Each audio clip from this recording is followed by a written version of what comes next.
Welcome to Congress in Context, your direct line to understanding the latest from Capitol Hill. We're here to cut through the noise, sift through the documents, and really get to the core of what our lawmakers have been wrestling with this past week. That's right. Our mission today is to give you a deep dive into the recent flurry of activity, from these really intense high-stakes debates over energy policy to some surprising pockets of bipartisan effort and even some very personal moments on the House floor. Yeah, we want to help you grasp the implications of these actions, not just for the nation's future, but, well, for your daily life, too.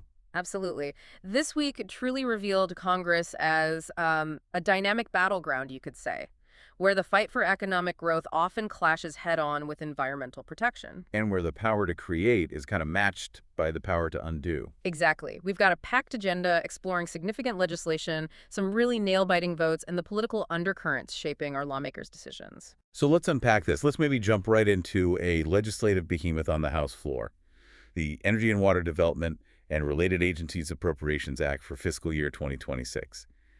H.R. 4553. Yeah, that's a big one. This isn't just a bill, it's massive. Yeah. It dictates how we fund everything from cutting-edge nuclear research to, vital flood prevention projects. And the House is deep in the trenches considering it. Even the procedural rule, House Resolution 672, that just allows them to consider the bill. That passed by a razor-thin margin, right? Yeah. 212 ayes to 208 noes, with one member voting present. A vote that narrow, 212 to 208, immediately tells you this isn't just about dollar figures. It really reveals a fundamental philosophical clash at the heart of our energy future. So what are the proponents saying? Well, proponents are really pounding the table on energy independence, national security, economic competitiveness, especially, against rivals like China. They point to significant funding for technologies like nuclear fusion, small modular reactors, even cleaner ways to use our traditional fossil fuels. For them, these investments are absolutely crucial for meeting the surging energy demands from new data centers, the rapid expansion of AI. It's a vision for powering the future with diverse sources. But the critics are sounding some pretty serious alarms. And loudly. They are. They argue this bill slashes, a staggering $1.6 billion or 47%. Yeah, 47% from the Department of Energy's energy efficiency and renewable energy programs. Which, they say, directly undermines our clean energy transition and contributes to rising electricity costs. We've even seen reports some Ohio households facing bill jumps anywhere from 10% to over 100% since July. That's a huge jump. And they also point to a projected $33 billion in delayed or canceled private clean energy investments and the loss of 64,000 clean energy jobs. So for them, this bill is definitely a step backward, not forward. I mean, it's not just energy, right? There were other concerns, too. No, not solely energy. Yeah. Opponents also highlight a $412 million cut from the Defense Nuclear Non-Proliferation Account. They see that as a significant risk to national security. And there are also palpable concerns being raised about cuts to shore protection, beach replenishment projects, things that are absolutely vital for many coastal communities, directly affecting local economies and safety. Beyond those headline numbers, the bill saw debates over specific amendments, too. I remember seeing one from Mr. Perry of Pennsylvania. Right, seeking to block funds for enforcing a ban on hydraulic fracturing in the Delaware River Basin. He argued it harms a vital regional commission. And other amendments touched on everything from, local water infrastructure projects in South Texas and Puerto Rico to funding for regional economic development and advanced vehicle manufacturing programs. It truly showcases just how far-reaching an appropriations bill like this can be, affecting everything from global security right down to, your local beach project. So we've covered the big spending bill, but this week also saw Congress wielding a different kind of power, one that allows them to, quickly undo policies from a previous administration. We're talking about the Congressional Review Act, the CRA. Ah, yes, the CRA. Yeah. For those who might not follow public lands policy every day, what makes the CRA such a sort of potent tool? That's a great question, because the CRA is essentially Congress's legislative sledgehammer. It allows them to overturn federal agency rules with relative speed and Crucially, and this is the important part. yeah, once a rule is overturned, agencies are generally prohibited from issuing a substantially similar rule again. So this isn't just a repeal, it's kind of a strategic weapon. It fundamentally alters the balance of power, forcing agencies to essentially start from scratch if they want to revisit similar policies. Making it a much more aggressive legislative hammer than many realize. Exactly. And we saw this power in full force this week with 3 resolutions targeting these long-term resource management plans. Can you walk us through those? Maybe start with the one impacting Montana. Absolutely. First, HJRES 104 concerning Miles City, Montana. This resolution passed, again, narrowly 212 ayes to 208 noes. Close one. Yeah. It overturned a Bureau of Land Management, or BLM, resource management plan that effectively ended future coal leasing in Montana's Powder River Basin. And the argument for overturning it. Proponents argued this plan dealt a severe blow to America's energy security, threatened Montana jobs, and cost the state something like $46 million annually in revenue. The Navajo Transitional Energy Company, which is the 3rd largest coal producer in the U.S., was a strong supporter of this reversal. They cited the previous plan's impact on skilled workers' economic stability. Okay, then there was Alaska, HJRES 106, focusing on central Yukon. Right, that also passed, 215 ayes to 210 noes. This one overturned a plan that had locked up over 13 million acres in Alaska. 13 million acres. Wow. What was locked up? Well, this specific plan had blocked key projects, things like the Ambler Road, which would provide access to strategic minerals really crucial for national supply chains, and also the Alaska LNG pipeline, which is projected to create over 10,000 jobs. So big economic implications there. Huge. And an Alaskan Native corporation, Doyon Limited, strongly supported the CRA. They argued the previous RMP complicated access to and use of their lands, preventing economic benefits. There was opposition, too. Oh, definitely. Opponents criticized the CRA as reckless, claiming the original RMP was the result of, like, a decade of work and consultation with 6 Alaskan Native tribes. Mm-hmm. There was even a debate, kind of a side debate, around whether the CRA would restrict Vietnam-era veterans from making land selections. Representative Westerman called that claim factually inaccurate, but it shows the level of detail being argued. On the third one, North Dakota. Yes, HJRES 105. That targeted an RMP locking up over 4 million acres in North Dakota. Opponents there voiced concerns that using the CRA this way would just lead to immediate litigation and distract from more pressing issues, like the cost of living crisis many Americans are facing. So these votes, all incredibly close, they really highlight not just policy differences, but these deeply entrenched procedural battles as well. Exactly. The process itself becomes part of the fight. Okay, shifting gears a bit, let's look over at the Senate. We saw them resume consideration for S. 2296, the National Defense Authorization Act for fiscal year 2026, the NDAA.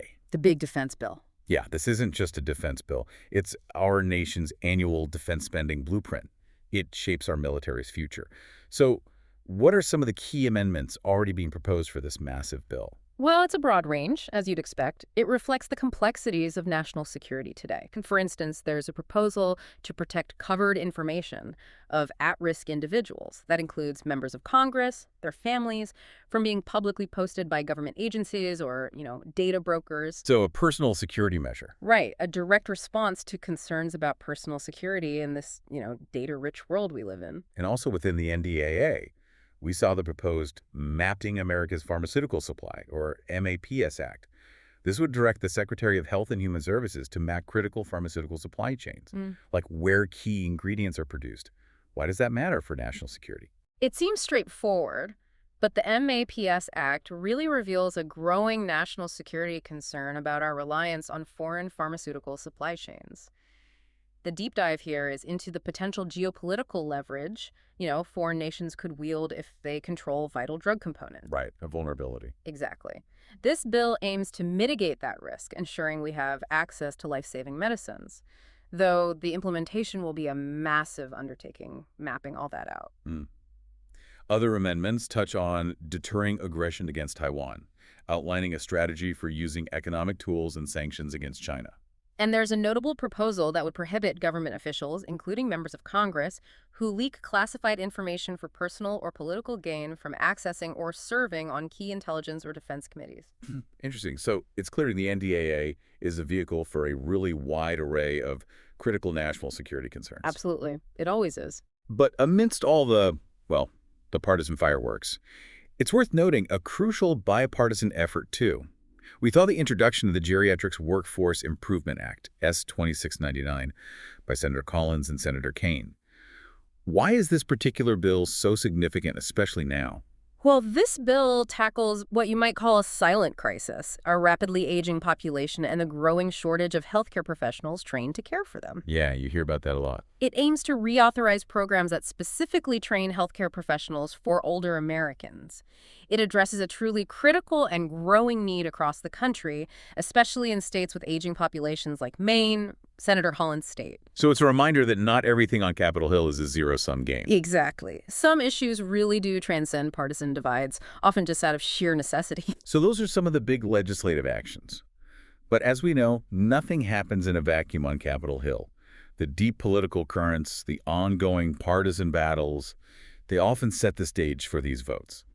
Let's maybe pull back the curtain on some of those dynamics we saw this week, starting with a classic Senate standoff over nominations. Indeed. We heard Republicans accuse Democrats of unprecedented blanket obstruction of President Trump's nominees. They highlighted that 45 of 145 nominees were stuck on the calendar, including all 93 U.S. attorneys. All of them. Wow. Yeah. They cited the example of Daniel Rosen for the District of Minnesota. His confirmation is stalled despite bipartisan support. And they argued at a time when a recent church shooting underscored the need for a chief federal law enforcement officer. So it raises that question.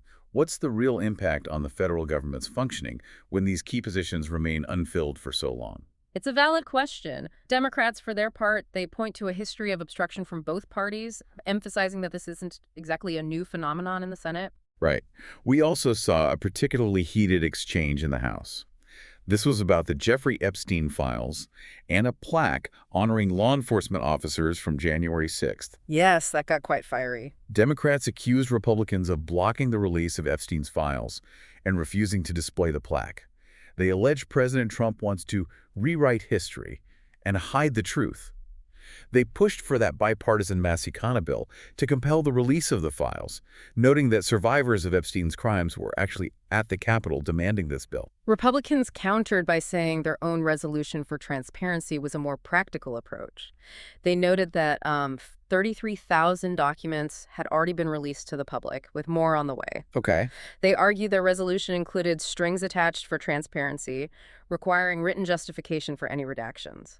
And they said it was more effective because it wouldn't need a presidential signature, unlike the Massicana bill. So it really highlights the procedural differences, doesn't it? Yeah. When trying to achieve maybe similar goals, the how can be just as contentious as the what. Absolutely. The method matters in politics. There's also the ongoing debate around President Trump's tariffs. We heard Democrats like Senator Welch calling these reckless tariffs a sales tax on American families. Right, arguing they're driving up costs for everything. Yeah, from your kids' school supplies, up 12%, to fresh vegetables, up 16%, even your morning coffee, up 30%. They claim these policies are hurting American manufacturing, projecting a $500 billion loss in investment by 2029. Meanwhile, Republicans credit President Trump's pro-energy policies for the lowest gas prices in 5 years, pointing that out particularly over the recent Labor Day weekend. So you have two very, very different economic narratives being presented to the American people. Definitely. And then there's the Golden Dome, this missile defense system, which got a $150 billion boost in the big, beautiful bill. Ah, the Golden Dome. Imagine a shield in the sky, kind of reminiscent of Reagan's Star Wars idea, designed to intercept any missile threat. That's the concept in a nutshell. And it's causing a significant divide. Huge divide. Proponents view it as crucial for national defense, crucial for competing with countries like China. Opponents, like Senator Welch again, call it science fiction. They estimate costs in the trillions. Brutal. Trillions. And warn it could trigger a dangerous new nuclear arms race. Especially critical as the new START treaty with Russia expires in just 6 months, potentially leaving no limits on nuclear arsenals. So this debate really taps into fundamental questions about national security strategies, spending priorities, global stability.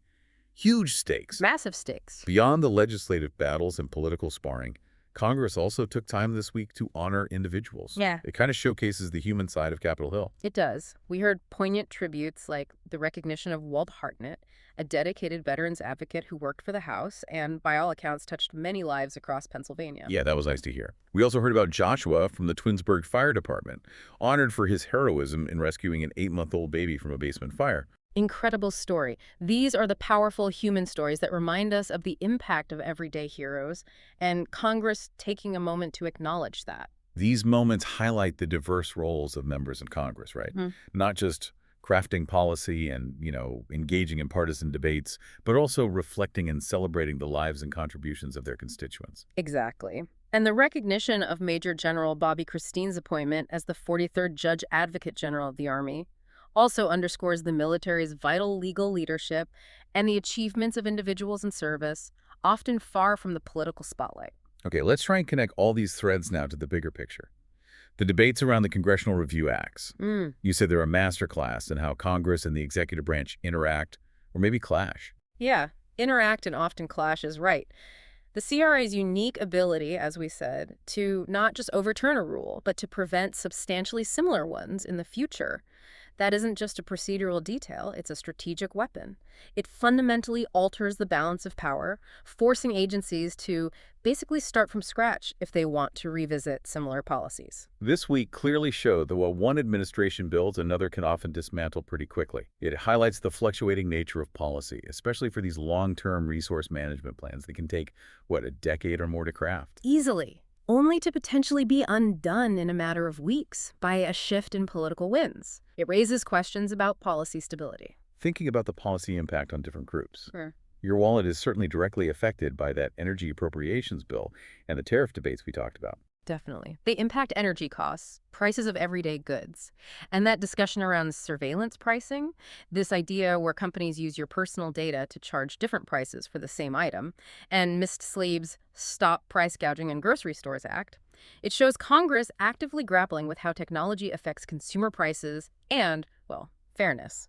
And thinking about your community. Proposed education cuts could directly impact food-insecure children, after-school programs. Meanwhile, infrastructure funding debates affect local water projects, vital coastal protections. Even those regional commissions, despite the controversy over their funding, they aim to boost economic development in specific areas that really need it most. So these decisions have very local impacts. And on the front of your security, those discussions around the NDAA, foreign arms sales, strategies to counter China and Russia, they have direct bearing on national defense and international relations. And the debate over the Golden Dome, as we discussed, brings up fundamental questions about the future of missile defense and nuclear arms control, with truly global implications for everyone's security. Diving into some historical perspective for a moment, we heard references to the great book, The Other America, by Michael Harrington from the Kennedy administration. Right.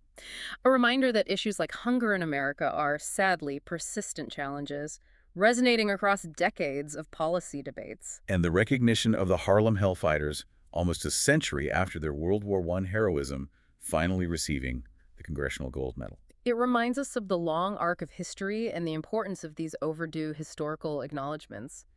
It speaks to the ongoing efforts to recognize contributions that were previously overlooked or ignored. And here's where it gets really interesting, I think.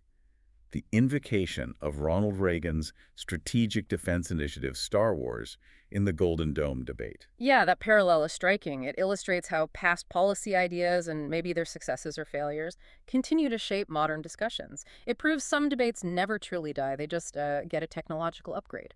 So what does this all mean for the future? Where do we go from here? The debates over energy and water appropriations.